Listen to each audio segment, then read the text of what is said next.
Bueno, pues le doy la palabra al segundo conferenciante.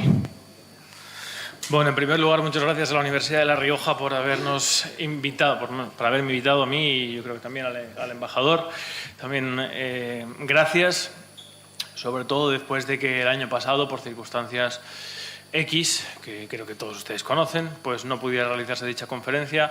Así que antes de empezar quisiera destacar la honestidad y la valentía de Ramón, que ha sido el que se ha empeñado en deferencia de que el año pasado se produjera esa injusticia, basada en muchas cosas que pasan en nuestro país, entre ellas también la causa que nos ocupa aquí, el tema de Ucrania, que a nadie realmente en este país le importa Ucrania, solo les importa vender su ideología a través de lo que implica Ucrania. Me refiero, cuando digo a nadie, a los partidos políticos y a las declaraciones institucionales por parte de nuestros dirigentes. Así que gracias, Ramón, y gracias a la universidad. Bueno, yo no les voy a complementar ni a abrumar con algo que sería anecdótico al lado de la excelsa sapiencia y del savoir-faire del embajador, que ha tenido a bien pues, hacer una recogida histórica, yo creo que bastante interesante, del mapa, de la fotografía, del tema que nos ocupa hoy. Entre otras cosas porque no he sido embajador, ni he sido, a pesar de que soy un aficionado a la historia, mi trabajo y mi formación es el derecho y soy analista. Esa es mi formación, en clave política. Algo que en España es casi como decir que soy físico cuántico, porque, bueno, pues, analista político, ¿qué significa? Bueno, significa averiguar qué sucede en las relaciones de poder, en clave de poder, en la lucha por el poder. Eso es la política. El que no tiene el poder, conseguirlo, y el que lo tiene, conservarlo. Esa es la primera ley de cualquier persona que sepa algo de política. En relación a este tema, yo elegí el título para la conferencia de hoy, que voy a procurar que sea breve porque me interesa más que lo que yo tenga que decir, que seguro que algunos de ustedes ya son seguidores y lo saben a través de mis vídeos, sus preguntas. Sí me gustaría decir un par de cosas al respecto del tema de Ucrania, en el título que he elegido, que es Ucrania, el tablero de ajedrez de las grandes potencias. Porque aquí hay dos dimensiones sobre la cuestión, una a la cual sí ha apuntado el embajador, pero que yo no voy a entrar a ella, y otra que me parece la clave, la fundamental, entre otras cosas, por los intereses que hay en juego, por el poder que hay en juego, y por la pieza en la que se encaja nuestro país, España, en ese juego, en ese tablero de poder, que va en relación con la pregunta que hacía este chico antes al embajador. Hay dos dimensiones, la dimensión humana, que desde luego es trágica. Ucrania es un país destrozado que desgraciadamente, prácticamente imposible, volverá a ser lo que fue. Un país devastado, no sabemos la cifra de muertos, ni sabemos hasta cuándo, y esa es la dimensión humana. Fuera de banderas, fuera de cualquier aspecto, es algo deleznable y triste, desde luego para cualquier ucraniano, entiendo, mucho más desgarrador que para cualquier español, pero también para cualquier europeo. Y después está la dimensión política. Y la dimensión política, como digo, atiende a las relaciones de poder. Y aquí yo creo que hay una serie de hechos, de aspectos descriptivos, porque cuando uno quiere ser analista, lo que tiene que buscar, como decía Spinoza, es intentar primero, si tiene prejuicios, que es imposible desprenderse de los prejuicios porque son mecanismos de supervivencia, por lo menos intentar elegir los buenos, y cuando realice un análisis, intentar hacer la máxima perspectiva posible de estos mismos. Pues bien, en el caso de Ucrania hay una serie de claves fundamentales de los agentes políticos que han hecho estallar por los aires la situación que hemos vivido hoy, de la cual el embajador ha apuntado unas cuantas con mucho acierto, bajo mi humilde punto de vista, y hay otros que, digamos, para mí son mucho más trascendentales, muchos más importantes. Y además voy a aprovechar para complementar algunas respuestas que ha dado el embajador a algunas preguntas que ustedes han formulado.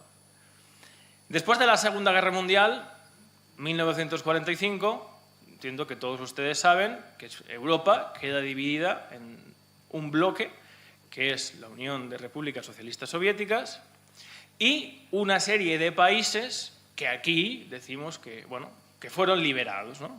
Bien.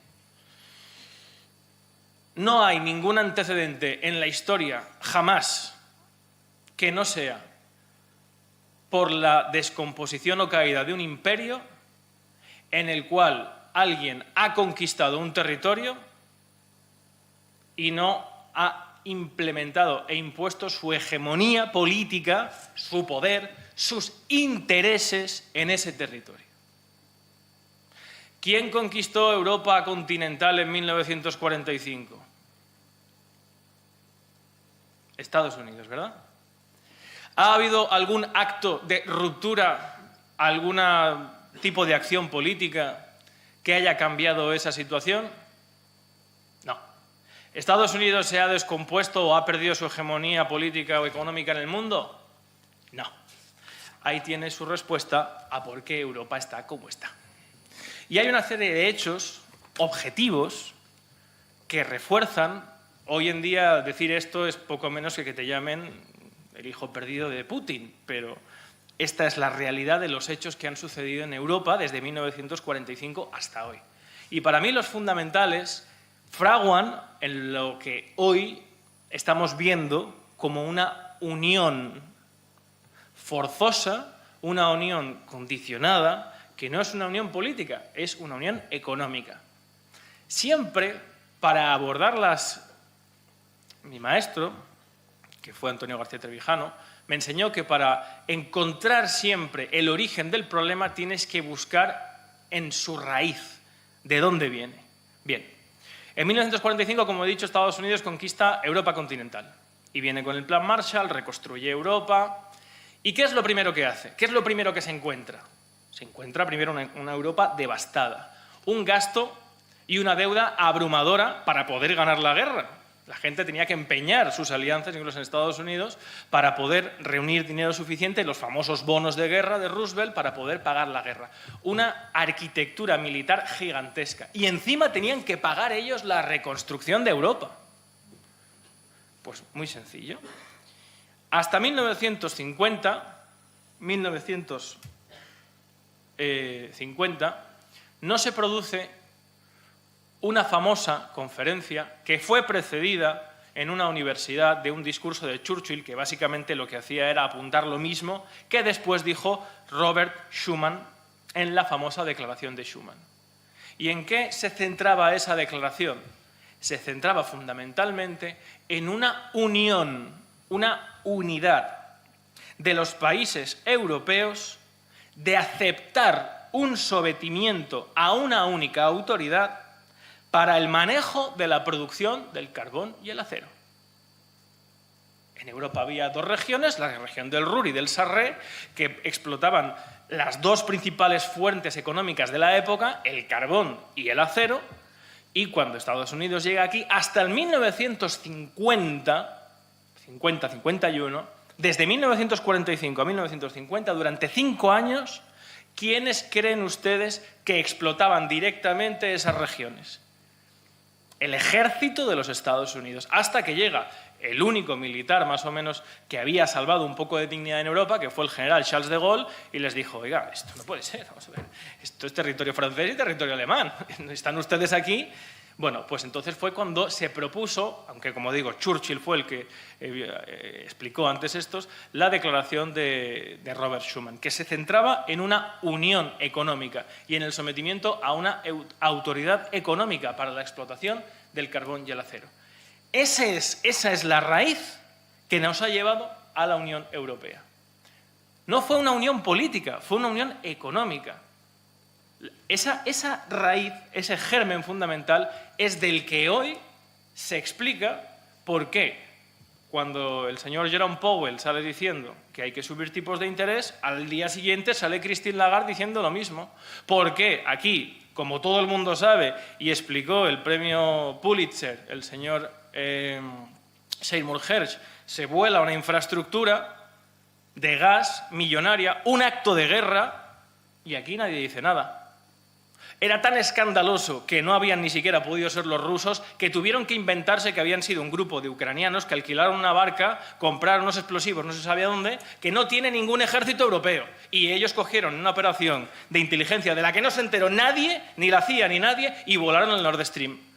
Yo quisiera esos ucranianos del Servicio de Inteligencia de España, ¿eh?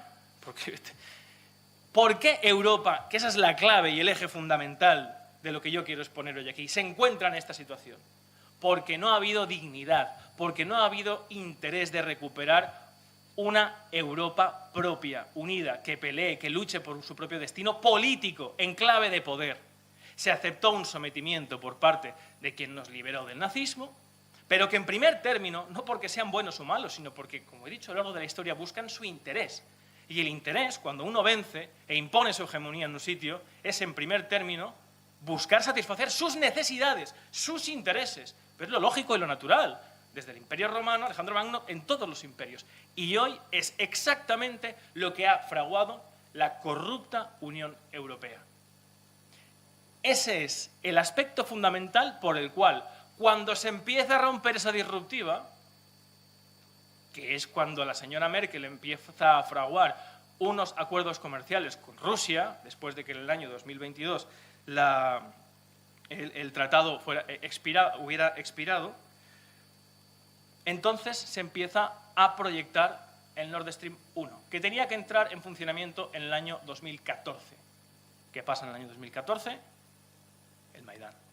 Pero es que en el año 2022 tenía que entrar en funcionamiento el Nord Stream 2, que prácticamente hacía que Alemania, que es quien toca la música en Europa, tuviera como principal socio comercial a Rusia. Eso significa que los intereses de Alemania, por primera vez desde 1945, ya no estaban al otro lado del Atlántico, estaban con Rusia. Estados Unidos no es que sea malvada ni es que quiera, es que no puede permitir eso.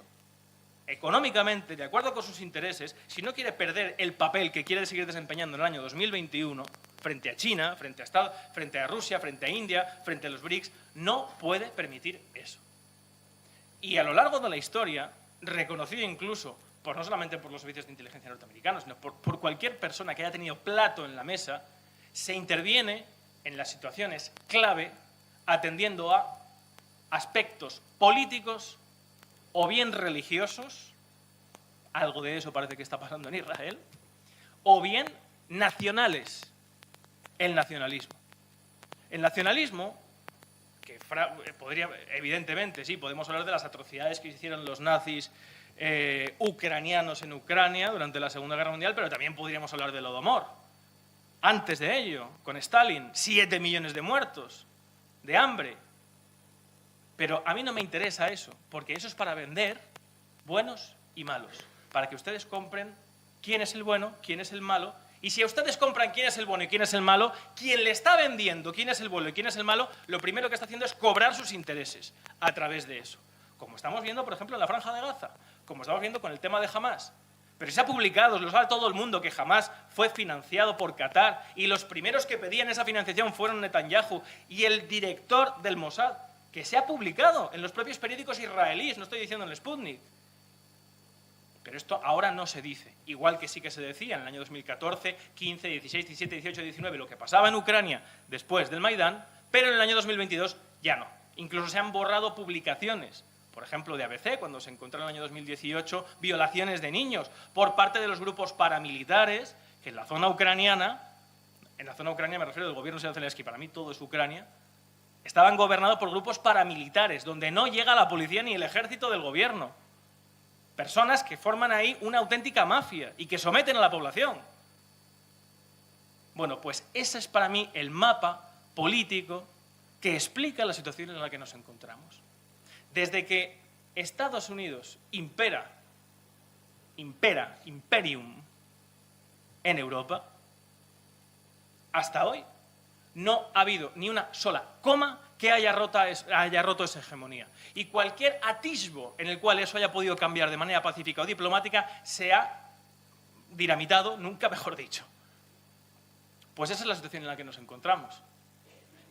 El otro aspecto de esta dimensión política es cómo se hace eso. Y con esto termino, que creo que es suficiente para explicarles mi posición. cuando los norteamericanos llegan a Europa, se encuentran que barren a los nazis y no hay nada. No hay nada significa que no hay nada, solo tienen a De Gaulle en Francia, se acabó. ¿Por qué? Porque todo el resto de los políticos, todo el resto de fuerzas políticas han fracasado frente al nazismo y el totalitarismo en Europa. Han fracasado, y esa es la palabra. Y los Estados Unidos cogen a esos fracasados, fundamentalmente a Adenauer y de Gasperi, y les dan ellos el poder. Los ponen ellos en el Estado. ¿Y qué tienen detrás? No tienen nada. No tienen militancia, no tienen apoyo popular, no tienen partido. ¿Saben ustedes lo que significa coger un líder, ponerlo en el poder sin que tenga una base, algo que le apoye? Nada. Bueno, ¿saben lo que hacen? Cogen un sistema decimonónico inventado por Thomas Wright Hill, desarrollado por Rowland Hill y también por Stuart Mill para Australia, que es el sistema de voto único transferencial, y a través de lo que fue la República de Weimar, es decir, el sistema proporcional sobre el que se fragua el auge del nacionalsocialismo en Europa, ese sistema lo vuelven a poner. Y ponen una serie de estados de partidos en Europa con estos fracasados al frente. ¿Por qué? Porque eso implica, como dijo Gerard Lighthall, primer presidente del Tribunal Constitucional de Bonn, que las masas han sido integradas en el Estado. Es decir, ya no hace falta masas, ya no hace falta partidos, ya no hace falta sociedad civil, ya no hace falta militancia, porque los partidos ya forman parte, son instrumentos, órganos permanentes del Estado. Esto es ciencia política. Así es como consiguen los norteamericanos poner a unos políticos y darles fuerza. Pero es que aquí se hizo exactamente igual, por ejemplo, con Felipe González. Felipe González y el Partido Socialista, yo creo que aquí somos más que digo en su momento. A través de la socialdemocracia alemana, de Willy Brandt, de Helmut Schmidt, se creó un partido ficticio para ponerle aquí como un agente, un interlocutor válido. ¿Con quién? Con el franquismo. Porque había muchos otros que no querían que no querían pactar con el franquismo. Esos fueron encarcelados. Desde Rafael Calvo Serer, es decir, el Opus Dei, hasta una parte de los comunistas. Santiago Carrillo no. Santiago Carrillo fue, junto con Felipe González, el mayor traidor que ha tenido España. Es la verdad, y esto es historia. Pues eso es lo que hay eso es lo que tenemos en Europa. Eso es lo que ha imperado en Europa. Repito, no por maldad, ni por complots judeomasónicos, ni nada. Por intereses, por ambiciones, por materialidad, por el simple estudio de la historia. Entonces, o en Europa despierta una conciencia y un orgullo propio de querer tener plato en la mesa en el siglo XXI, o quien está perdiendo hoy con toda esta situación y sobre todo con la guerra de Ucrania, después de la propia Ucrania, es Europa. La que está pagando los platos rotos de verdad, de estar continuando con esta política caduca, propia de un mundo planteado entre dos bloques en el siglo XX, que ya no corresponde con la realidad de hoy. La realidad de hoy ya no es a ver quién tiene más portaaviones, ni quién tiene... Es una parte importante siempre de la política, pero los chinos no están ahí. Y, por ejemplo, Putin, cuando llega al poder, tampoco está ahí. ¿Por qué desmantela casi toda la flota de submarinos? Porque mantener eso es inviable para Rusia, económicamente. No puede si quiere reconstruir el país, y quiere tener industria, y quiere tener fábricas, y quiere ser competitivo, y quiere hermanarse. Esto viene de Pedro el Grande, que Rusia, junto con Europa, tenga un acuerdo comercial y un fluido comercial constante. Esa unión es la que hace fuerte a Europa, a todos los estados de Europa. Pues o en la sociedad civil europea se despierta esa conciencia que vaya en contra de que lo que nos venden dentro de todo un paquete de ideas absurdas y completamente que llevan a la decadencia, como son la Agenda 2030, la desindustrialización, aspectos que cuando entras a la profundidad de decir, bueno, sí es muy bonito, pero ¿cómo quiere hacer esto usted? No hay nadie que no esté o bien loco o bien, yo sé que el fentanilo está llegando a Europa, pues fuertemente inducido por el fentanilo, que pueda defender eso. Nadie. Pues o en España, y disculpen mi vehemencia, pero es que yo esto lo vivo, porque creo que sí hay que demostrar, tenemos la capacidad en Europa, no como dijo el señor Biden, que le salen los vídeos de cuando era incluso senador, diciendo que Estados Unidos tiene la obligación de tutelar a Europa. Eso lo dice el presidente de Estados Unidos. tiene el deber de imponerse militarmente en Europa porque los europeos son tontos, solo hacen que pegarse cuando no estamos. Entonces nosotros tenemos que estar ahí como papá. Entonces, si ustedes y yo y nosotros queremos un porvenir, queremos un futuro, nadie se ha labrado un porvenir en la historia de la humanidad si no es a través de la libertad, de la lucha de la libertad. Nos caeremos, sí, por supuesto, pero nos caeremos nosotros y aprenderemos nosotros. Y en ese camino, desde luego, espero que cada día seamos más.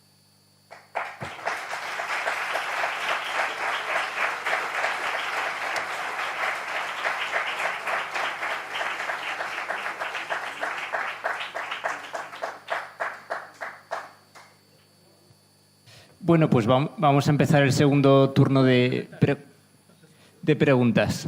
Si me levantan la mano, voy a ir de izquierda a derecha, intentaré no dejarme a nadie. Sigan levantándome la mano y los apunto. Hola, buenas tardes. Tengo una duda muy clara cuando hablas del cambio de Alemania, de que de repente de estar en Nord Stream 2 a punto de ponerse en marcha y de repente desaparece, jubilan a Merkel, cambian de presidente. ¿Qué gana Alemania? ¿Qué le pueden dar a Alemania para que dé ese vuelco de 180 grados? Alemania no tiene hoy la estructura de defensa propia suficiente como para desprenderse de la OTAN. De hecho, Scholz y el ministro de Interior acaba de decir que debemos empezar a estar preparados en Europa para la guerra. Eso tiene varias lecturas, pero ya han empezado a decir propuestas. Por ejemplo, el servicio militar obligatorio, lo han propuesto. Porque para usted tener el plato en la mesa, usted no puede depender de alguien que le tiene que defender. Si depende de alguien que le tiene que defender, usted está a sus órdenes. Porque esa persona es la que es capaz de garantizar sus intereses. Porque la política al final es el uso de la fuerza. Eso es la política. Entonces, mientras Alemania, Europa, no construya una alternativa que tiene que nacer de la sociedad civil, en la cual la defensa dependa de los propios europeos, España, aparte, ¿qué es lo que le digo? Los políticos europeos se han construido a través de que las han puesto. No saben lo que... En España, en Europa y en España particularmente, no hay líderes, hay jefes, hay gente que manda, pero no hay gente en la que mirarse y decir, madre mía, yo quiero ser como esa persona. Esa persona es realmente la que encarna unos valores que a través de la historia han sido demostrados como imperecederos, clásicos, que por mucho tiempo que pase, por muchas culturas en las que se vean, no pierde virtuosismo, que es la honestidad. Decir la verdad, aunque sea el perjuicio para uno mismo. Defender el honor de una causa, de unas ideas. Eso que estoy diciendo parece ciencia ficción para los políticos españoles.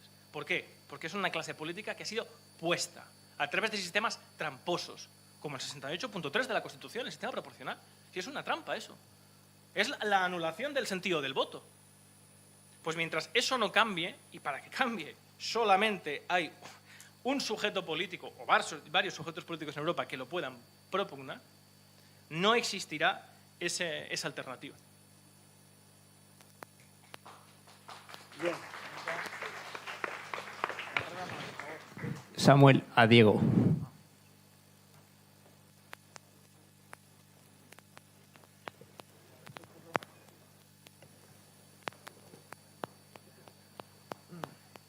Bueno, por cierto, disculpen, se me olvidó decirle, porque le he dicho lo de Konrad Adenauer, después de que Robert Schuman proponga el sometimiento a una autoridad única para la explotación del carbón y el acero, el que sale diciendo, oye, eso es fantástico, me gusta, es Schuman, sí, es Konrad Adenauer.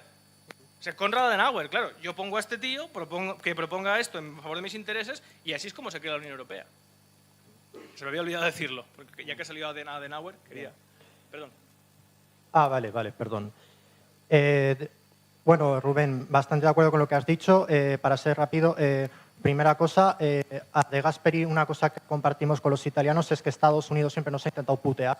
A nosotros nos puteó con Cubillo, con el tema de Canarias, de amenazarnos si no entramos en la OTAN nos favorecería el separatismo guanche. Con los italianos era el caso de Cerdeña. Es lo mismo, es una extorsión a la que nos somete la OTAN y toda su estructura, ¿no?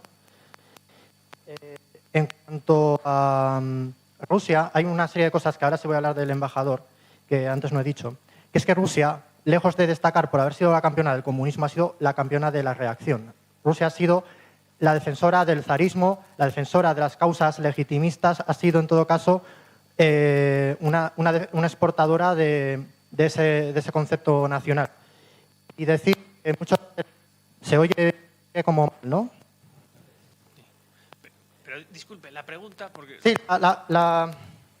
La pregunta es la de antes, es que hasta qué punto puede ser compatible una visión de corte hispanista como la que más o menos se puede esbozar con su proyecto de democracia y tal.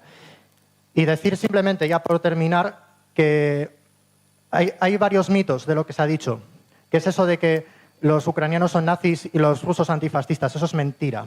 Eso no se ha dicho No, aquí, perdone. no sé, tú no lo has dicho, pero se ha dejado caer como que Ucrania mala nazi, batallón Azov, no sé qué. Pues hay que decir que muchos de los miembros del movimiento blanco de la guerra civil rusa que combatieron contra el comunismo fueron a combatir en el alzamiento nacional en los requetés. Y de hecho La Rioja fue la segunda provincia que más requetés aportó y muchos estuvieron con esos rusos. Es decir, riojanos lucharon del lado de rusos anticomunistas en la guerra civil. Y después Franco no apoyó a los ucranianos. Franco tenía una política ambigua. O sea, Franco no era antirruso. Eso por una parte. Y por otra, decir que no... No se preocupe, no se preocupe.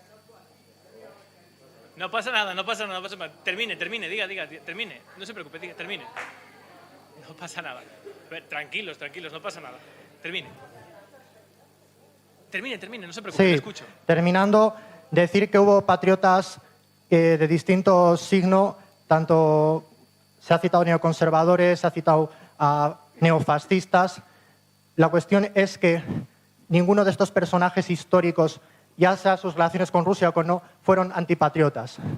Y un ejemplo de un fascista que luchó con el eje, que era León Degrelle, luchó en las Waffen-SS y estuvo del lado de los rusos. Estuvo del lado de Rusia y siempre protegió al pueblo ruso. Por tanto, Sí. es mentira eso de que el nazismo defiende a la causa ucraniana. Perdone, bueno. Que no. León Degrelle, perdón, Hitler dijo de León Degrelle, si tuviera un hijo me gustaría que fuera como tú. Por Dios.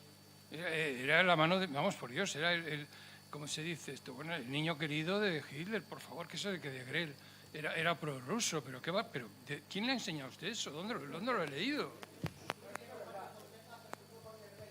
Bueno, yo simplemente le voy a decir, Ramón, toma la nota a este caballero porque quiere dar una conferencia un día, entonces lo invitáis y que daréis una conferencia sobre Gustavo Buenismo, que seguro que será muy interesante. Yo le voy a responder a lo que yo sé, que es a su pregunta. Su pregunta es muy sencilla de responder y corresponde a un error muy básico de gente que no entiende nada de ciencia política y, sin embargo, presenta aspectos ideológicos como si fueran ciencia.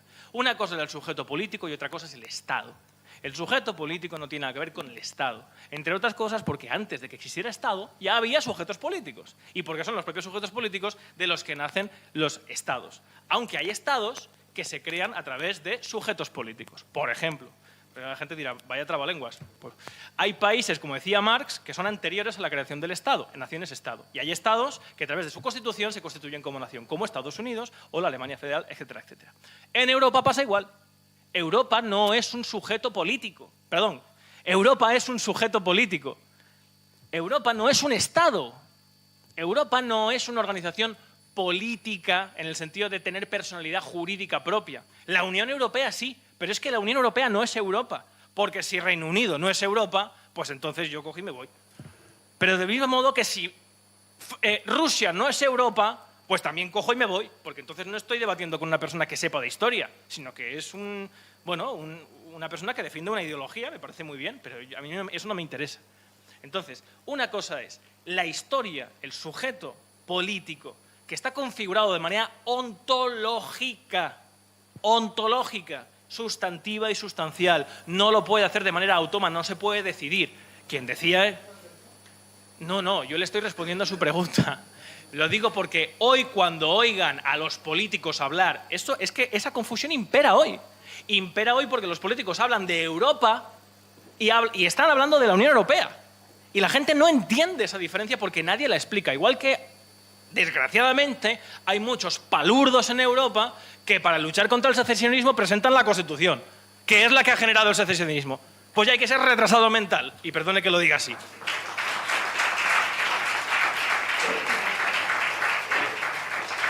Porque incluso cuando en la República, en Cataluña, no, es que Lluís Companys era mucho más inteligente que cualquiera de estos. Y lean ustedes o escuchen lo que dijo Luis Companys, que proclamó l'Estat català en la República Federal Española. Porque sabía que no había nación catalana. Había la posibilidad de, a través de un derecho propio y de unas instituciones propias que no constituían nación, hacer un autogobierno dentro, forzosamente, de una federación. Del sentido prudoniano, del principio federativo de Proudhon, que no es de estados federados que se unen. Es casi anarquismo eso. Es una idea muy romántica de la que además se enamora Pi y Margall y pone la Primera República, que fue un fracaso precisamente porque no tiene nada que ver con la realidad y el sujeto político de España. En fin, disculpen que me he enrollado un poco, pero... Sí que les voy a pedir una cosita, que es que cuando hablen al micro, por favor, se levanten y se alejen un poquito del micro para que se escuche bien. Bueno, vamos a ver, conviene aclarar esto para que no quede ninguna duda. León de Grel vino a España, estuvo aquí, se le protegió. Cuando los del Mossad quisieron matarlo, Franco se lo advirtió y consiguió escapar. ¿De acuerdo? Fue absolutamente vendido a ello. Estuvo en España Bandera y estuvo Estiezko. Y mandaron militantes ucranianos a la Academia de Zaragoza. Y Radio Nacional de España tuvo un programa semanal que emitía en ucraniano. Por favor, los dos estuvieron en España, Estiezko y Bandera. Y de Grel también, claro, todos.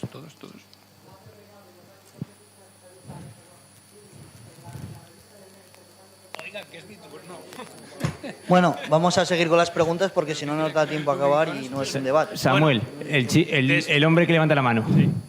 Ah, por cierto, aprovecho para complementar lo que he dicho antes. Cuando oyen a Pedro Sánchez decir que la idea de una España federal no es tan descabellada porque en España la Primera República fue una federación, es tan retrasado mental ese señor, tan inculto, tan idiota, que no sabe que la Primera República Española fue confederal en el sentido prudoniano, que no son de diferentes sujetos que se unen, como he explicado antes, sino que es una confederación, el propio ánimo que surge en la Revolución Francesa, que al principio también tenía un principio federativo, que era diferentes individuos, diferentes ciudadanos que se unían a través de la FIDE, la fe, la confianza mutua, con un proyecto de país, que es una idea subjetiva horrible. Pero bueno, para que cuando ustedes oigan que se defiende el principio federativo en la Primera República, les expliquen que tiene que ver con el principio federativo, que además lo tradujo el propio Pi y Margall en España. Entonces, estos señores, antes de llegar a ningún cargo, que lean antes un poco. Perdonen que me enfade tanto, pero... Sí. Creo que cualquiera de nosotros se ha dado cuenta de que con respecto a la guerra entre Ucrania y Rusia ha habido una gran manipulación informativa. Yo no quiero negar, justificar ni dulcificar en modo alguno el criminal comportamiento de Putin. Pero eso no quiere decir que los dirigentes ucranianos sean mejores. Cuando oigo a su presidente decir que la guerra va a durar hasta recuperar el último metro cuadrado de Ucrania, francamente alucino. Digo, pero vamos a ver, ¿qué empeño hay en muchos estados en decir que territorios en los que la población, en algunos casos, supera el 90%, con otro idioma, con otra cultura, con otra identidad, por narices tienen que formar parte de un Estado? Entonces, también he oído los comentarios, la intervención de una persona procedente de Ucrania. La pregunta, por favor, sí, que se nos echa el tiempo. ¿Por qué cala este mensaje de que unos tienen la verdad, otros la mentira, unos el bueno, otros el malo? Muy sencillo, muy sencillo. Y yo estoy de acuerdo con todo lo que usted ha dicho, pero hay una razón que no debemos dejar de ver. Y es la razón por la que más yo me desplacé allí. Efectivamente, tanto Rusia cometerá atrocidades, como desde luego el señor Zelensky cometerá atrocidades. Pero hay una diferencia sustancial respecto a España. Mis impuestos no pagan las armas de Rusia. Esa es la diferencia fundamental. Como nosotros estamos dentro de un bloque en el que hay que favorecer unos intereses, la propaganda obliga a blanquear a una de las partes. Y cualquier persona que se sitúe en el centro será expulsada a la parte contraria, como a nosotros, que nos han llamado prorrusos, por defender lo que estoy diciendo ahora. Y es más, le voy a decir, a nadie le ha importado la unidad de Ucrania ni su integridad. Porque desde que en noviembre del 2021 el general Austin propone por primera vez que van a intentar meter a Ucrania en la OTAN y saltan todas las alarmas en Rusia, se producen una serie de negociaciones entre Anthony Blinken y el señor Lavrov, donde solamente se ve la nulidad de llegar a ningún acuerdo por parte de Estados Unidos. Y el señor Blinken sale en 60 segundos de un programa norteamericano y dice literalmente: vamos a hacer cosas que hasta ahora nos hemos abstenido de hacer porque sabíamos lo que podía pasar. Y ahora las vamos a hacer. Eso significa, como dice la Rand Corporation, como dice la propia CIA, en un informe que entonces, no me saldrá el nombre ahora, el que era director de la CIA entonces le mandó a George W. Bush, William J. Barnes, le dijo que efectivamente proponer eso era que en Ucrania estallaba la guerra civil, que era lo necesario para precisamente lo que he explicado a continuación. Entonces, a nadie le ha interesado la integridad o un pacto de seguridad de Ucrania. A nadie. Porque se podría haber hecho con el eje en Europa, no en Rusia. Pero no se ha querido hacer.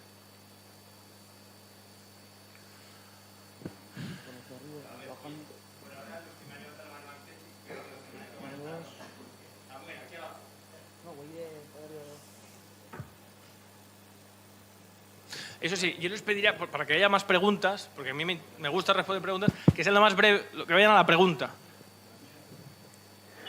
Hola, yo soy Pablo, valencià com tu, iniciativa.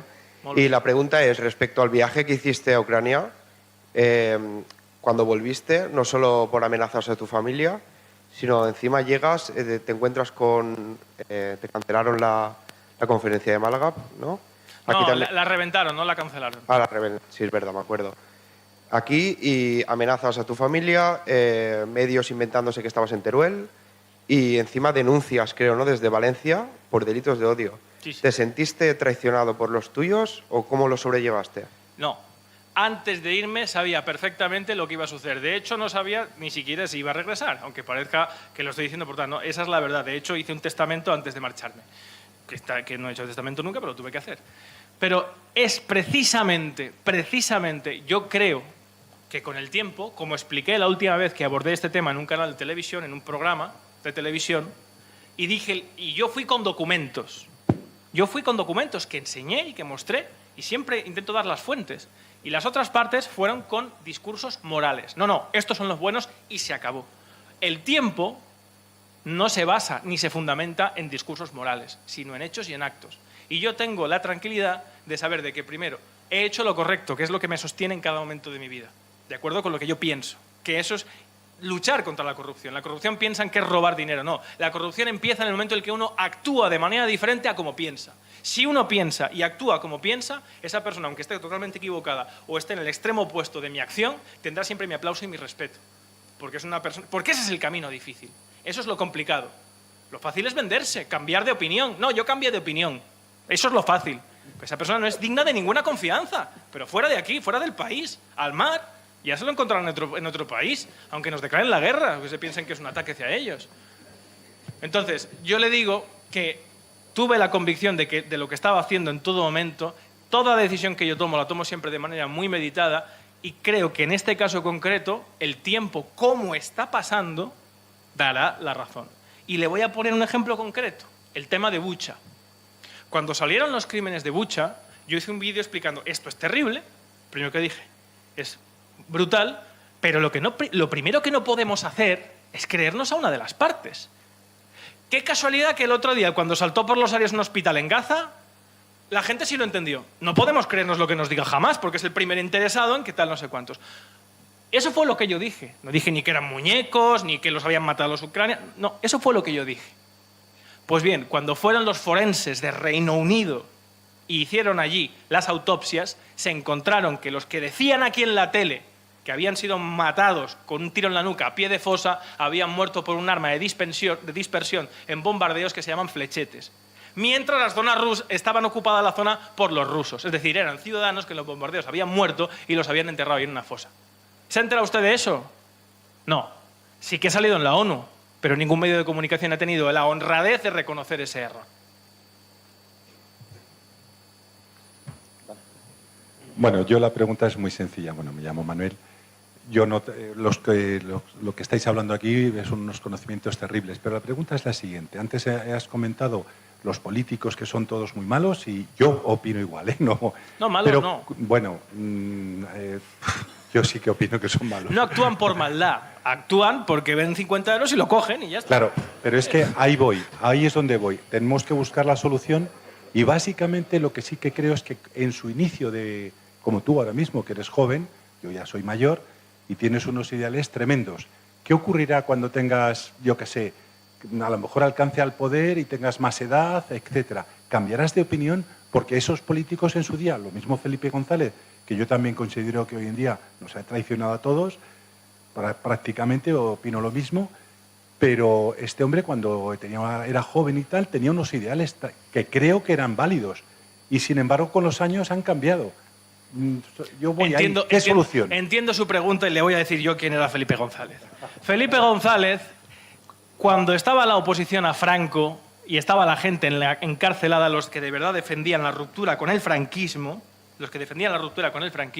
estaban en la cárcel y organizaban manifestaciones a través de la Junta Democrática original, se cogía en la radio, cogían ellos en la radio la emisora de la policía, para saber si iban a dispersarlos, si iban a detener a alguien.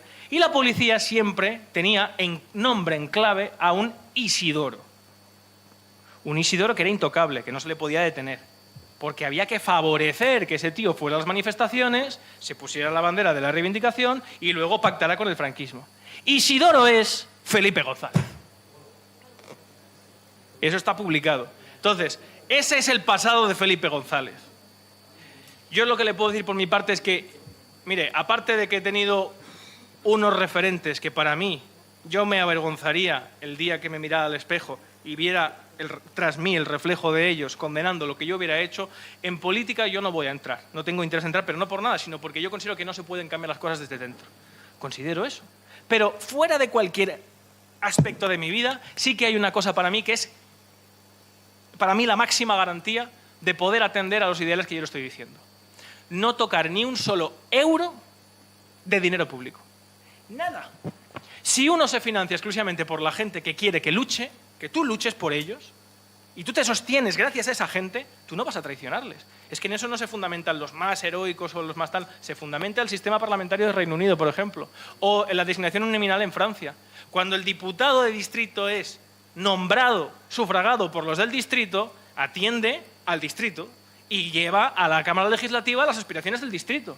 Pero aquí los diputados son puestos en un sillón por el partido político, que además es quien les paga, quien les pone la nómina, y al diputado le da igual lo que quiera usted, si sea del partido. Lo que quiere es satisfacer a Pedro Sánchez, porque en las próximas elecciones, a ver si ir el 60 en la lista, voy al 120 y entonces me quedo en la calle. ¿Cómo lo solucionamos? No cooperando, no participando con este sistema. Organización civil, organizándose civilmente y de manera pacífica, dejando sin fuerza al Estado. Que eso ha pasado hace poco, por ejemplo, con los camioneros, con los transportistas, que les llamaban hasta neonazis en la televisión simplemente porque se negaban a dialogar con comisiones obreras y UGT. Porque yo creo que ya todos sabemos lo que es comisiones obreras y UGT. A ver, recordemos que estamos en una charla de Ucrania. Restringamos un poco las preguntas, que nos quedamos aquí hasta mañana. Hola, buenas tardes. Quería hacerle primero un comentario y luego una pregunta. El primer comentario iba relacionado con lo que has mencionado, un poco, no sé si es la idea de desprestigiar un poco a los padres de Europa, que básicamente ellos, recordemos, son muchos nacidos en la década de los 80, pero del siglo XIX, y son gente que ha estado manejando o se ha un poco criado en la idea del paneuropeísmo, que lógicamente era una idea que no podía triunfar a principios de los años 20, porque estamos hablando de una época súper convulsa, muy conflictiva y de mucho polarismo. Entonces era evidente que el único momento propicio para esa gente triunfar o llegar al poder o de alguna forma desarrollar sus ideas sería en el 45. En ese sentido es como lo veo yo ese comentario que se ha hecho. Luego mi pregunta era, como usted ha dicho, todo se reduce a las relaciones de poder, conservarlo el que lo tiene y conseguirlo el que no lo tiene. Entonces mi pregunta es si ahora mismo el sujeto político, que quizá, como bien dices, no es anterior, el sujeto político, el sujeto jurídico que sería ahora mismo la Unión Europea, que no se corresponde con los sujetos políticos, no es ahora mismo la entidad de mayor fuerza que ahora mismo existe en suelo europeo, del cual España es parte, ¿no sería la única solución a partir de las instituciones de la Unión Europea el conseguir esa fuerza y hacer frente pues a las ideas de Estados Unidos o a las ideas de Rusia o a las ideas de China? Porque evidentemente los tres son sistemas con valores completamente diferentes. El chino es completamente diferente al ruso y el ruso es completamente diferente al estadounidense, con lo cual solo queda Europa. Y Europa, algo bueno tendrá Europa, que es muy clara en cuanto a cuáles son sus intereses, yo creo. Es básicamente una defensa de las normas internacionales de una manera compartida en base de acuerdos multilaterales, y yo creo que es... Y la pregunta es... Ahora voy. Justo iba a eso ahora mismo. ¿La solución sería una mayor integración europea y una política exterior de verdad común a nivel europeo? No. ¿Cuántas propuestas han habido parecidas o inspiradas en la Unión Europea antes del 45? ¿Lo sabe usted? ¿Cuántas propuestas de unidad de países europeas hubieron antes del 45? Pero no hacia cholón mirando para arriba. O sea, ¿lo sabe usted o no? Vale, 3. Y las 3 se centraban o fracasaron porque no conseguían unir lo que es imposible de unir. La de Stresemann, la de Kadergi y la de Brind. La de Brind, para mí, sería la ideal, que son unos estados federados, unos Estados Unidos de Europa. Pero estamos hablando de uniones políticas. Políticas. ¿Sabe por qué las anteriores fracasaron y esta también? Fracasaron porque se centraban en intentar conseguir algo que es imposible, que es que Alemania y Francia tengan los mismos intereses políticos. Eso es lo mismo que intentar que Rusia y Estados Unidos quieran lo mismo, porque cada uno va a mirar por lo suyo. Es que es imposible. Era una idea romántica y chula sobre el papel, pero es imposible. A no ser que se fragüe en un pacto político de verdad, en un pacto de defensa. Pero es que la Unión Europea no está fraguada. Usted ha dicho, algo bueno tendrá Europa, pero si yo no digo que Europa sea buena ni mala, yo soy europeo, quiera o no quiera. La Unión Europea no es que sea ni buena ni mala, es que no atiende a los intereses de los ciudadanos. La Unión Europea tiene como principal fundamento, por ejemplo, el Banco Central Europeo, que la inflación no pase del 2%. Lo están haciendo, oye, fantástico, o sea, una maravilla. Genial. España, ¿sabe usted cómo entra España en la Unión Europea? Como dijo el señor Felipe González, hay que entrar como sea. ¿Sabe cómo era como sea? Desguazando el 50% de la industria pesquera. El 50%. Cuando España era el segundo productor del mundo de pescado. El segundo. La industria naviera, pesera, pesada, lechera, agropecuaria, los astilleros, los mineros. España tuvo que desindustrializarse. Desindustrializarse. Quitarle el trabajo a los hijos y a los nietos, a nosotros, para no competir en un club en el que las posiciones de poder estaban bien definidas. Eso se llama hacer un pacto económico con una trampa, que es someter la política a la economía. Y por encima de la economía, políticamente manda uno, que es esa autoridad de la que habló Robert Schuman. Robert Schuman, que está en la Unión Europea, la Comisión Europea, pero que se fraguó al otro lado del Atlántico. Por supuesto que yo soy partidario, primero, de que los países de Europa tengan independencia. Independencia, no soberanía, como dicen. Un país nunca puede ser soberano. Nunca. Igual que un ciudadano, el pueblo no jamás puede ser soberano, porque el soberano, el término soberanía, que lo inventa Jean Bodin en los libros de la República, los libros de la República, y es una jurisprudencia pesada, difícil de leer, pero ahí fragua. Y, por ejemplo, Joseph de Maistre también, cuando te echa por suelo la idea romántica de Rousseau de la soberanía popular, que es una chorrada como un piano para justificar al rey, con el contrato social. El ciudadano no puede obligar jamás al Estado. El Estado es quien tiene el monopolio legal de la violencia y el soberano es el que tiene la soberanía. Y la soberanía es que yo, a través de mi poder, de mi voluntad, con la policía, con las armas, le someto a usted y usted no puede hacer nada. Eso es la soberanía. Pero otra cosa es la independencia. Mientras no haya estados independientes en Europa y esos estados entiendan que para poder ser una potencia, que potencia es difícil, es diferente de Estado. La potencia es una cosa y el poder es otra. La potencia sí tiene un grado de autonomía muy grande. Para ser potencia y tener plato en la mesa tienen que hacer un pacto de defensa. Y eso está a años luz de lo que estoy diciendo, por supuesto. Pero la Unión Europea actual está fraguada simplemente para la corrupción, atendiendo a intereses foráneos a través de gente corrupta, sin capacidad y vendiendo los intereses de todos los españoles y de todos los europeos. A ver, por el tiempo que nos queda, Vamos a intentar centrar las preguntas en Ucrania. Estaremos aquí hasta 1:30. Tengo apuntados 2 o 3 personas y cuando acaben ellas les volveré a preguntar, decir que me levanten la mano. Buenas. En primer lugar, Rubén y Antonio, felicitaros y daros las gracias por haber venido aquí a ilustrarnos. Mi pregunta, Rubén, después de haber estado escuchándote en muchos vídeos y demás, es el elemento que creo que no tocas en ningún vídeo y que es la tecnología, la contraposición que hay entre la tecnología y la libertad, que creo que no se valora en ningún lado. Tú has dicho muchas veces que uno es de quien le paga y la sociedad tecnológica básicamente pues, nos tiene cogidos a todos. Entonces, respecto a lo que estábamos hablando de la Unión Europea, ¿cómo se puede conseguir ese alzamiento o esa conversión de la gente? Pues fíjese, ha dado usted en el clavo, porque el único islote que queda, la única esperanza que queda para eso reside en la tecnología. Por ejemplo, a través de la imprenta. Si no hubiera sido a través de la imprenta, no se hubiera podido hacer la Revolución Norteamericana. ¿Sabe usted que en la Revolución Norteamericana el bestseller número 1 se imprimieron 500.000 ejemplares de Sentido Común? Common Sense, de Thomas Paine, que se leían en las iglesias, gracias a la imprenta, tecnología. Hoy en día ya no tenemos eso, pero tenemos Internet, que está fuera de los tentáculos y de la supeditación del poder, que es quien controla los más media, los periódicos, las televisiones, la radio. ¿Por qué todos dan las mismas noticias de la misma manera, en el mismo orden y con los mismos factores?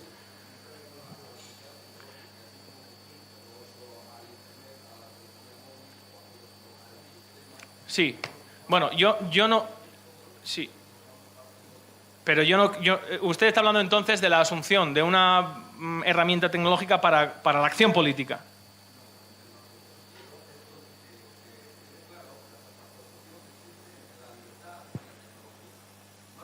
Pero eso no siempre es así, porque si la tecnología... Mira, en el momento en el que la tecnología... Me van a perdonar. Hay muchas manos levantadas y, en serio, les insto a que pregunten sobre el tema que realizamos aquí. Simplemente le diré, si la tecnología está en manos del poder, entonces no sirve para nada. Si la tecnología tiene un uso libre, centrado en la libre competencia, hay esperanza. Porque entonces lo que quieren las empresas es dinero. Y el dinero, fundamentalmente, para ellos, pueden pervertirse después, pero se fundamenta en atender a aquellos que les consumen, igual que la prensa libre en los sistemas liberales como en Reino Unido en el siglo XIX.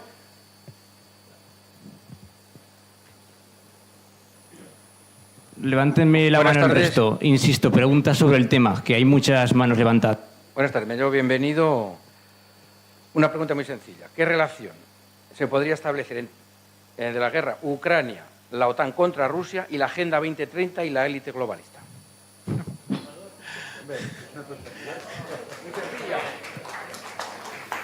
Ha hecho usted un totum revolutum.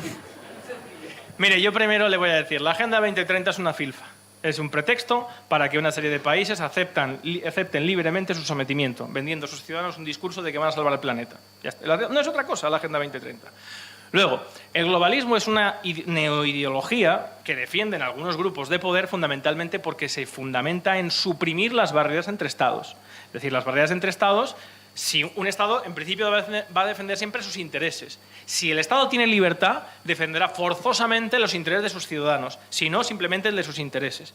El globalismo lo que busca es suprimir esa barrera. ¿Por qué? Porque si no hay esas barreras, el libre comercio es mucho más acentuado y los beneficios para esas grandes empresas es astronómico. Y la capacidad para especular en cualquier sitio del mundo y para inundarlo de productos es una barbaridad. Pero no tiene nada que ver el globalismo con la globalización, que es donde apuntaba aquel caballero. Una cosa es la globalización, que es el desarrollo tecnológico global, la rueda hoy en día se utiliza en todo el mundo, el fuego, etcétera, etcétera, por irnos a ejemplos que ya han sido probados y archiprobados y extendidos por su eficacia, por así decirlo, y otra cosa es el globalismo. Y después, obviamente, ahí es el único punto en el que yo discreparía con usted. Estados Unidos y Ucrania tienen, digamos, Estados Unidos tiene un interés directo en la guerra de Ucrania. Pero, gracias a Dios, por suerte, la única democracia formal del mundo es Estados Unidos.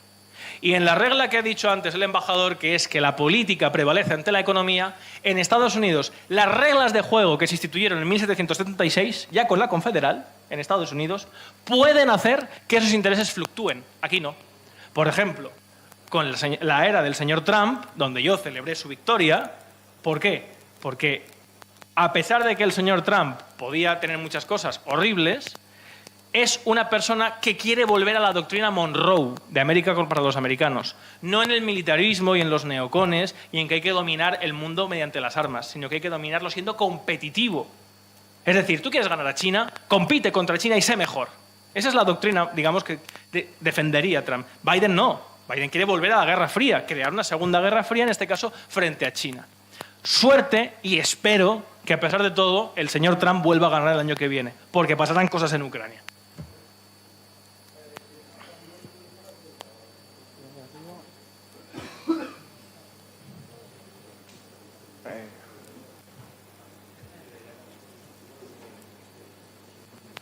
Ya lo sé.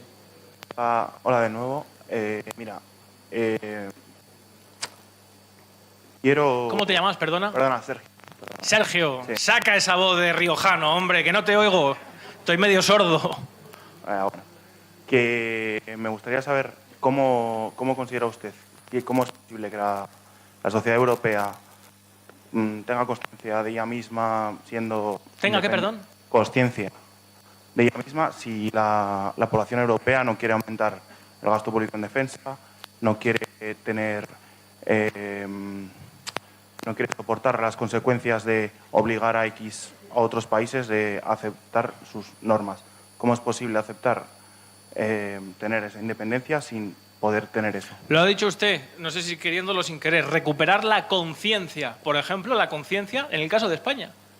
Los españoles no saben lo que son en el caso de este país. La gente no sabe en este país lo que es España. Unos hablan de la Constitución, otros de Nación de Naciones. No saben nada. Si les dices que eres español independientemente de la Constitución, dirán, uy, eso es franquismo. No, porque la idea franquista, igual que la nacionalista regionalista, reside en el subjetivismo. Es decir, en el triunfo de la voluntad de Leni Riefenstahl, nacionalsocialismo alemán. Es decir, creer que la nación es una voluntad, que tú puedes decidir lo que es la nación. Eso era Franco. España será un régimen donde impera el catolicismo, la familia, en que Merced Taén podrá manifestar y cristalizar en realidad nuestro ideal supremo, en la que la familia, la sociedad y la corporación hará cristalizar en realidad nuestro ideal supremo. Eso era el franquismo, una imposición voluntaria, intelectiva de lo que es la nación. Eso es el nacionalismo. Hay que ir en la idea contraria, hay que ir en lo contrario, en reconocernos mutuamente como lo que somos, independientemente de lo que nos guste y de nuestra voluntad. Yo no puedo elegir ser español aunque no me guste, porque no tengo yo esa capacidad de decisión. Igual que yo, si vivo en un edificio, en un bloque, yo no puedo decidir ser un pueblo propio. Vivo en un bloque, vivo ahí. No, es una realidad ontológica. Es la diferencia tan sustancial filosóficamente entre el acto y el hecho. El hecho es un acto que no supone de la voluntad, acontece por una serie de factores, de aspectos históricos, de casamientos, etcétera, etcétera, da un producto. El acto sí. Por ejemplo, el Acta de Unión, 1707, que forma el Reino Unido. Dos sujetos políticos que se unen porque firman un contrato. España no tiene nada que ver con eso. Hasta que no recuperemos esa conciencia de lo que somos como pueblo, es imposible luchar por la libertad. Por eso yo hago tanto hincapié en luchar en esa recuperación de la unidad. Y por eso hay quien me encuentro siempre en fuente, es un texto que se llama Constitución de 1978, que reza en su artículo 2 una de las mayores aberraciones, no sé si el fentanilo existía ya, que no se ha visto nunca en la historia del constitucionalismo. Artículo 2. España se compone tiene la indisoluble unidad de la nación española, y reconoce en su seno las nacionalidades. Eso no se ha visto nunca, una anormalidad tan grande como la que se dicta en ese artículo. ¿Por qué? ¿Sabe usted por qué?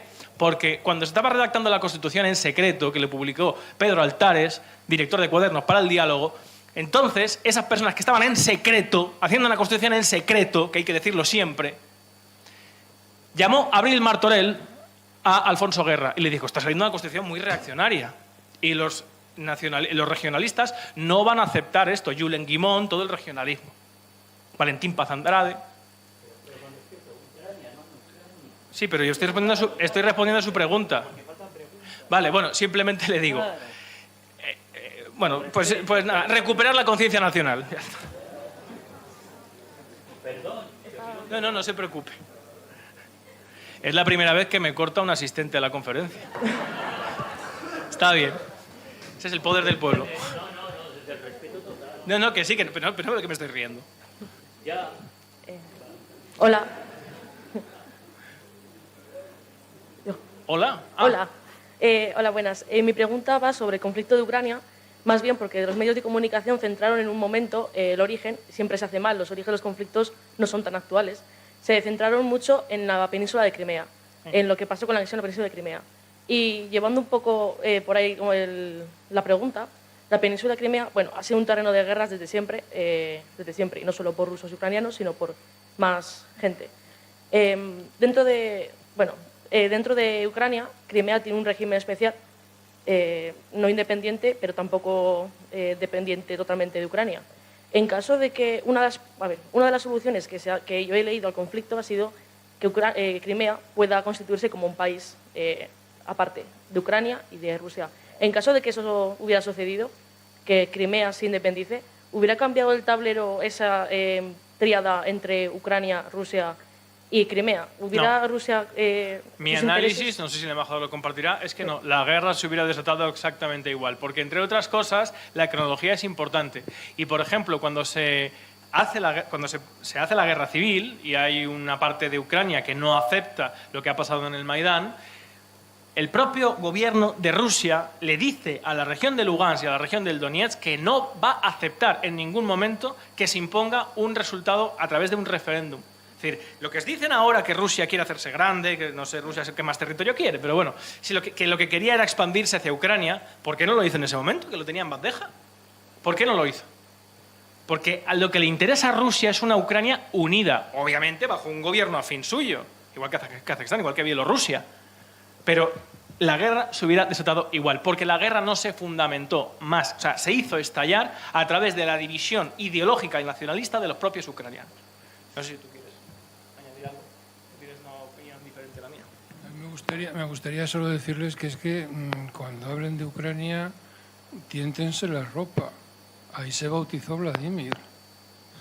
Cuidado.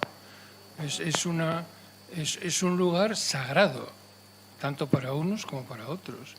Ahí la madre de... O sea, Vladimir es el príncipe, que está el batisterio allí puesto en Crimea. O sea, no piensen ni por un momento que eso va a ir, no sé cómo decirlo, ser independiente. Es imposible que eso sea independiente.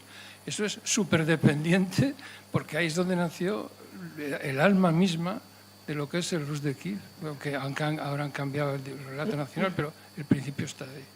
Esa es la primera cuestión. Y la segunda me ha parecido muy interesante lo que dice Rubén, porque dentro de las mentiras a las que estamos acostumbrados, parece que efectivamente como que Rusia se quería quedar con todo. Rusia lo que quería era que Ucrania fuera neutral, como hoy lo es Austria.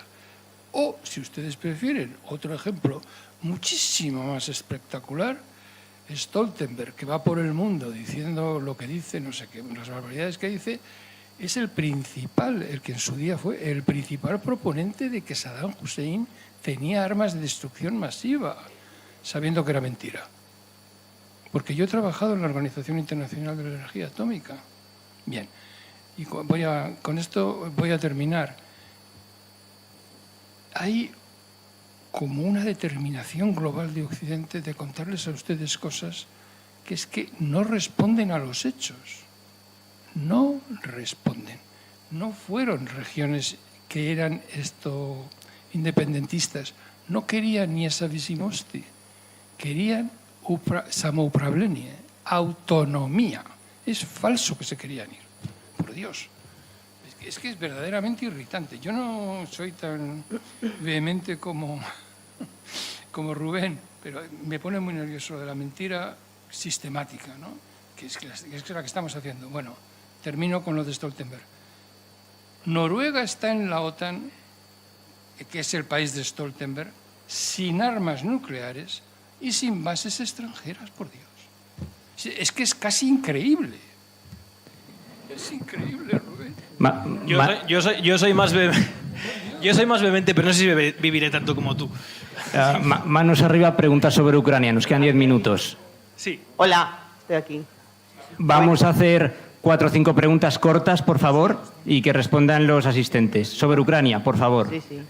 Me llamo Elina, soy mitad Estonia, mitad oseta. Soy de Osetia Sur. Llevo en España 23 años y, bueno, más o menos lo que se ha dicho ya lo sabía.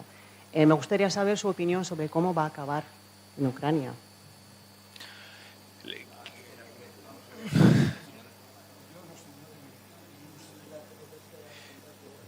Manos arriba. Pues mire, yo le voy a decir simplemente que ya lo estamos empezando a ver. El otro día, hace exactamente casi un año, donde la portada del Times era Zelensky lleno de banderas, el héroe de Europa y de la libertad, pues le hicieron un reportaje el otro día en el que casi lo tachaban como de, bueno, de que está empecinado, él solo, casi rozando la demencia. Un señor que no tiene los pies en el suelo para ser... la entrevista se centraba en eso, que Zelensky está empecinado en que él es el único que cree en la victoria y tal, no sé cuánto. ¿Por qué el Times empieza a publicar esto? Pues porque hay dos vertientes. Le voy a hacer otra pregunta. ¿Por qué en el Pentágono se empiezan a publicar documentos oficiales de las bajas reales de Ucrania, de los intereses reales de Estados Unidos, de las tropas de la OTAN sobre el terreno, incluso en Mariupol de Estados Unidos? Porque hay una parte importante dentro de Estados Unidos que no cree en lo que está haciendo su administración, que cree que es un error. Entonces, yo creo que ahí hay una esperanza de que haya un cambio de paradigma dentro de Estados Unidos, haya una desmilitarización que sería, no sé cómo resultaría, yo creo que sería catastrófico para Estados Unidos sin caer entonces en una situación económica muy complicada, pero tengo esperanza en que eso se produzca, sobre todo con un segundo mandato del señor Trump. Si no, pues entonces mi percepción es que hasta que no se metan hasta con China y Taiwán, no van a parar. Daremos esta pregunta por respondida. Vamos a hacer 4 o 5 preguntas y acabamos, que se nos hace la hora. Sí, buenas tardes, muchas gracias. Mi nombre es Ascensión. Por ejemplo, la guerra de Ucrania ha tenido una repercusión en Europa fuera de lo normal. Por ejemplo, yo no entiendo por qué España se ha implicado tanto en Ucrania cuando nosotros pues realmente no tenemos nada que ver y es como una excusa para cambiar toda la infraestructura española, porque ahora a costa de esto ya quieren quitar agricultura, ganadería, bueno, todo lo que España tiene y también en toda Europa. Entonces, ¿cómo se soluciona esto? ¿Qué podemos hacer, no? Lo primero que le diría es que la implicación que ha habido ha sido más propagandística que otra cosa. Es decir, España, los Leopards que mandó valían para hacer sombra, para otra cosa no.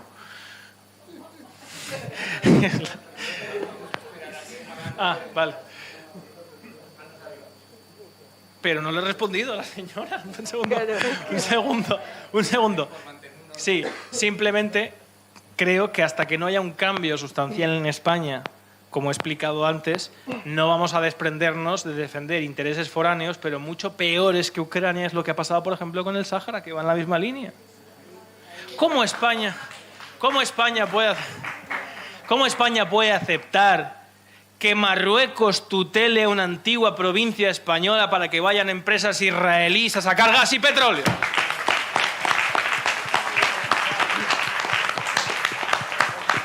Es que es increíble. Pregunte.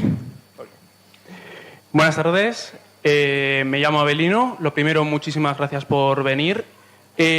No me acuerdo quién de ustedes dos lo ha planteado, el tema sobre la diferencia a la hora de abordar el conflicto de Ucrania que tienen Polonia y los Bálticos con el resto de Europa. Me gustaría profundizar en cuáles son esos intereses clave que diferencian a Polonia y Lituania y compañía del resto de Europa. Sí, no, pero se odian, históricamente, se odian.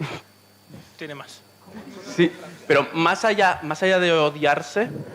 Es imposible explicarlo, esto es larguísimo. O sea, vale. Calma. No me refiero a la conferencia, me refiero a que explicarle a usted todo eso y el intermarium y el prometeísmo y tal. No sé, o sea, vamos a ver. Habla con el rector, yo me meto aquí un trimestre, claro, y os doy un curso que vais a... Ahora eso sí, va con las causas... Y al que no estudie me lo cargo. Las causas de... las causas sutil oferta de trabajo. Las causas de las diferencias y de las malas relaciones entre Polonia, Lituania y Rusia, Sí, es que- eso está bien conocido. Sí. Yo lo que me refería era cuáles son los intereses reales y los intereses realistas y objetivos Lo que mismo. podrían presentar Polonia y los bálticos en contraposición de la posición de Francia y Alemania. Pero hombre, por Dios, ¿no ha oído usted hablar en Estados Unidos de la vieja Europa y la nueva Europa? Cuando vino Vietnam, cuando vino Irak, ya, pero es que, o sea, es evidente, es decir, lógicamente los americanos sueñan con que Polonia y los bálticos sustituyan a Francia y a Alemania. Pero esto ahora tendría que hablarle usted de Polonia, tendría que hablarle del país donde viví, de Pilsudski, del Intermarium, es que es imposible, no puedo. Y Estonia- Pero tenemos un directo en mi canal en el que sí abordamos esa cuestión.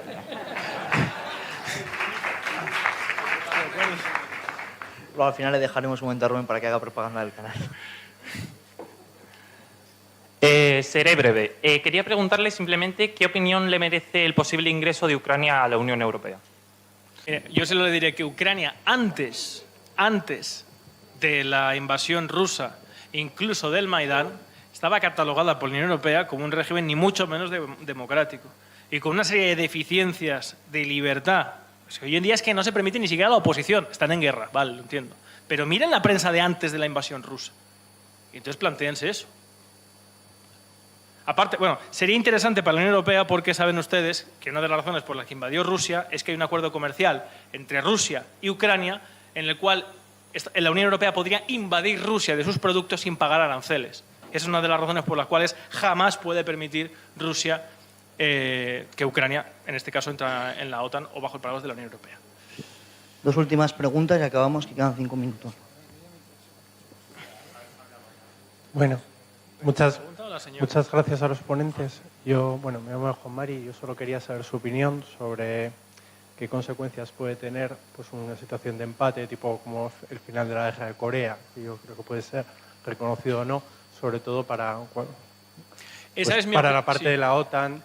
Antes de la invasión rusa, tengo un directo en mi canal, y esto no es promoción, se lo digo. Tengo explicado que lo que vamos a vivir en el futuro, esto lo tengo en enero del 22, el futuro de Ucrania son dos Ucranias, Ucrania del Este y Ucrania del Oeste, porque es lo que se estaba buscando.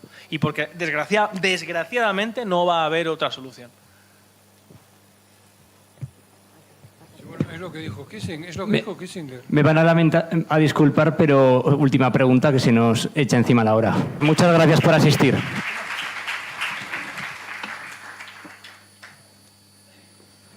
Yo también estuve en Ucrania.